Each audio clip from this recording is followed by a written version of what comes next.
یا اللہ، جو ہاتھ تیرے آگے پھیلتے ہیں انہیں اپنے بندوں کے آگے پھیلانے سے بچا۔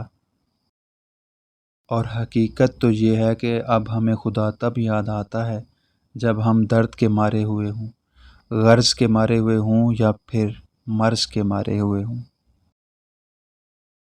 بن مانگے ہی مل جاتی ہیں تعبیریں کسی کو، کوئی خالی ہاتھ رہ جاتا ہے ہزاروں دعاؤں کے بعد۔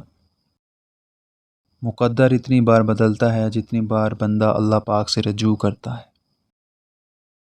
اگر غیر محرم مخلص ہوتا تو میرا اللہ پاک کبھی اس سے پردے کا حکم نہ دیتا۔ اللہ پاک کو اپنے بندوں کا سردیوں میں کیا گیا وضو اور گرمیوں میں رکھے گئے روزے بے حد پسند ہوتے ہیں۔ اللہ بہتر کرے گا، یہ وہ الفاظ ہیں جس سے انسان کی آدھی پریشانی دور ہو جاتی ہے۔ یہ شان ہے خدمت گاروں کی، سرکار کا عالم کیا ہوگا۔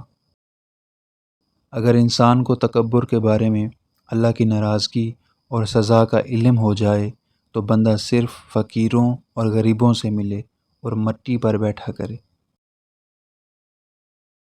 گناہ کو گناہ سمجھتے رہنا چاہیے، اللہ سے ہر وقت ڈرتے رہنا چاہیے۔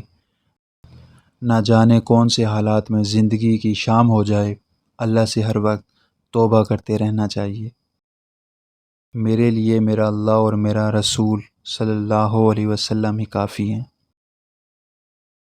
لوگ ڈھونڈتے رہے کامیابی کو، مؤذن ساری عمر کہتا رہا حی علی الفلاح۔